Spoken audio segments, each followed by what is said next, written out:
Hey guys, Max here. I'm just gonna have some background footage from a couple of my runs today. The open beta for this game is finally coming out. They just announced it. It's coming out on Wednesday in 2 days, kind of out of nowhere. And I want to talk about maybe some of the changes I would like to see. Obviously, it's not going to happen before the open beta, but some of the main issues with the game. I've been having a lot of fun. I really enjoy it. I can't wait till they add a new character. The next character is going to be Mac. I've been looking forward to him. He's going to be a potion brewer. I don't know if he's going to be released on Wednesday with the open beta. I I think they're really close to releasing him.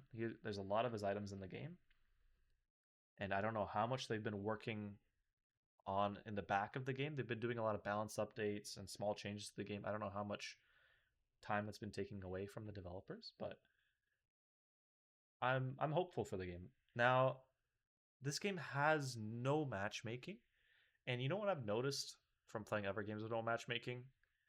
It's that the learning curve is really steep for new people. It's quite a bad new player experience for people because they're playing against these people who have been playing the game since November or from family and friends, and they're just getting stomped. It's not a great environment to learn a game when you're playing against veterans. And for more advanced players, you don't have the opportunity to fight against other advanced players and kind of optimize the game as much.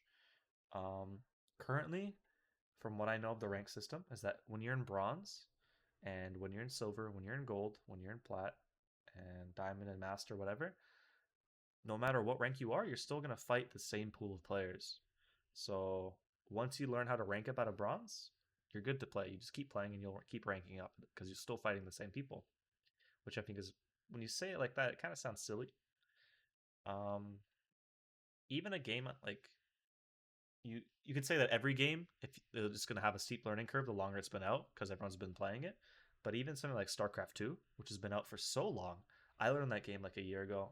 And it was so fun to play as a new player because when you queue ranked and you're in bronze, you're fighting against other terrible people. It doesn't matter if they've been playing for 10 years. Some people, they just play the game for fun or they come back to it or you fight against other new players. Matchmaking is very helpful for the new player experience. Um, and I hope they think about that. As for the servers, we'll see what happens. The game still randomly disconnects a lot, and there's still a bunch of like item bugs where you have to reopen your inventory or you have to return a menu and reconnect to the game, and it's not terrible. Um, you kind of get used to them. That's someone that's been playing the game for a lot, and they don't bother me. But again, I feel like that could be a bad new player experience, and you wouldn't want that to be in the game when the game is officially released to the public, which they say it's an open beta, but it's gonna be free and everyone can play it. So you're basically releasing your game, and the beta is just there as a kind of like a, oh, we're not really finished the game yet. Don't treat us too harshly for these problems in the game. But the game's been developed for over like 8 years now. I mean, I guess not developed. It's been in the plans for over 8 years, and it was supposed to be released like 2022. And there's just I'm a fan of the game. I don't want to be too harsh, but I feel like if you're gonna release the game to everyone as you promised, then you shouldn't try and hide behind this beta kind of facade that a lot of developers do. It is an indie game studio. This is their first game though, so I wouldn't want to be too harsh. Outside of matchmaking not being in the game, which I think it should, I think to touch a little bit on the rank system, it is kind of just reward playtime currently. There's no like win streaks, and you don't win or lose more for fighting certain opponents. It's just about how much you play. Um, which I also, I actually don't mind that in rank systems. I think it's nice when the system kind of is easy to rank up in. But this system is not easy to rank in. You're going to either be stuck bronze 5 or you can make it to masters. There's no in between, which I think is terrible. I think when you're learning the game, just like losing MMR, even though you have free ranked runs in the game, it doesn't feel good to lose MMR in bronze. That'd be a simple fix. Just don't let people lose MMR in bronze. It just feels a little bit too harsh, you know? The non-ranked runs currently feel pretty useless because you have to get 10 wins to get a ranked ticket, which is extremely hard. I understand that their only way of monetizing the game is through shards, which you can currently earn for free by playing ranked. Private number. Oh, that's an important call. Pause. All right, I'm back. What was I talking about? I was talking about normal runs not having much of a purpose, it feels like. I think a much better system would be for your wins to stack up, and once you get 10 wins, you unlock a rank ticket. But I think right now, maybe people expect to get 10 wins too much in the game. It feels a little bit too easy to get currency. Like, I don't see a reason why I would spend money on the game. I don't know how they're going to monetize it, and that worries me. Um, I hope they maybe release skins or something, or like a battle pass. I hope they. I know they really aren't prioritizing monetizing the game, but I want it to be done in like a healthy way that doesn't take away from the gameplay experience. And I wouldn't want them to make playing ranked runs harder because they feel meaningful and the other runs don't feel as meaningful. Um, but if their only way of commercializing the game or making money off the game is through the shard system in the game and like hoping people buy new characters, then I think they're gonna add a different shop. I don't know. We'll see. Currently, I would never need to spend money on the game to unlock a new character because I just get so many shards from playing ranked. Because I get 10 win runs, I make enough money off ranked basically, and also you get a free run every day.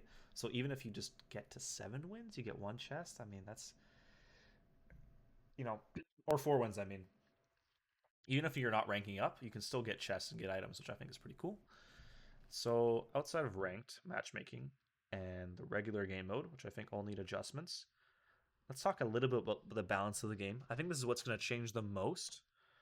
And they've at first I thought this game would never be balanced. I thought it would always be too easy to force builds, but they've done a really good job patching it. They keep like patching everything, and every time they patch it, it feels like the game is getting more balanced. There does feel like there's like certain builds which are the best, but currently on Pygmalion, which is the main character I play, every build has a place. You could play property, you could play loop, you could play crook, you could just go weapons. There's a couple of items that don't feel super useful, like drums and Atlas Stone, I think it's called, but or bees, but like those are just like certain items. Everything else has a purpose, which I really like. So my initial complaint was that they need to add more items to the game because it's too easy to force builds. I think Pygmalion's in a great spot. As for the other classes, I think they've gone in a worse spot. Like Dooley had to be nerfed a lot, and he wasn't in a balanced spot in the first place. I don't play that much Dooley, but from an outsider perspective, he was too reliant on core plus one other item, and that was just too strong. So you would just get a core and then you'd force one item. They nerfed you being able to force cores, and they nerfed a bunch of items. And he's in a weird spot where drill bit is just single handedly the best item on him currently. So if you get that, you have to just force drill bit every run, and that's kind of boring. Vanessa, I think she's actually in a really good spot right now, but everyone's playing one weapon builds, and they feel forced to play one weapon builds with silencer and port. I think port might be too strong, but I actually don't think it's that bad. There's cutlass and blunderbuss. I think it's strong, but you still play other stuff on Vanessa if you want to. It's just you can play this easy build and you can kind of fall back on it. And yeah, I don't know. I think the whole meta could just be fixed of them just making port a silver only item or a gold only item. That would really fix that oppressive, but I don't think it's really that big of a problem. Similar to how I don't think Fixer Upper was a big problem, but this is more talking to newer players that are coming into the game and what you should expect or kind of be worried about. I think the game's very fun. I think all the characters are very fun and they offer different things for different players. And I think the game looks beautiful. It will be a little bit rough playing against all these people that have been played for a while, but I'm sure there's so many YouTube videos and good resources and so much information. You don't have to. I enjoy this kind of game by figuring out what builds work, but you could kind of copy people you lose to, is my best advice. See what you lose to, learn from that, or watch some streamers and see what they go for. There's so many different ways you could play the game. Even when I watch someone else play Pygmalion, they do different things and it works for them. I think it's cool. I'm like, oh wow, I would have never thought to play. I saw earlier watching Sonny play, which is a bigger YouTuber. He's coming from mainly Legends of Runeterra, is where I know him from. He's playing Pygmalion. He was playing Jim, which is pretty normal, and he was playing pause Jim with closed sign. for just a bunch of regen. I saw, which I think is pretty cool. I never really liked playing Cold Sign. I rated that item very lowly, but I've seen it's getting more popularity now. So yeah, Jim, Close Sign, Yo-Yo, and some other shenanigans, and Atlo. Yeah, but okay. That's all I really have to say about the game. I'm looking forward to Wednesday. I really hope Matt comes out, but I'm not expecting it. But if he does, one more thing about this game. Let me actually pause and switch over to in-game. This is very important if you're a new player. Honestly, I should have put this at the start. Maybe I'll actually edit the video a little bit. So the way items work in this game, you play ranked.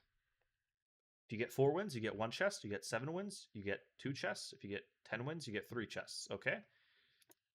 When you open your chests, you get a random item. It could be a skin for your character. It could be a board.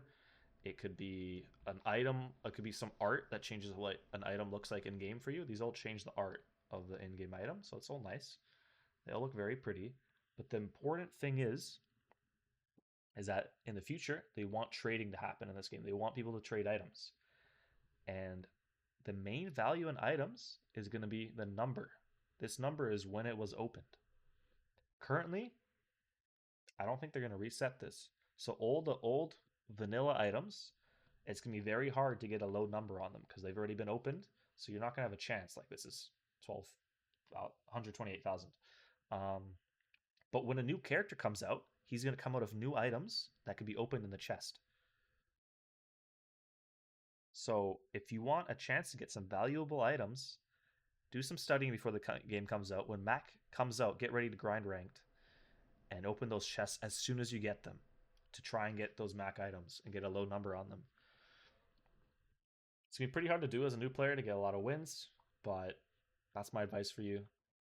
And I hope to see a bunch of new players enjoying the game. Peace.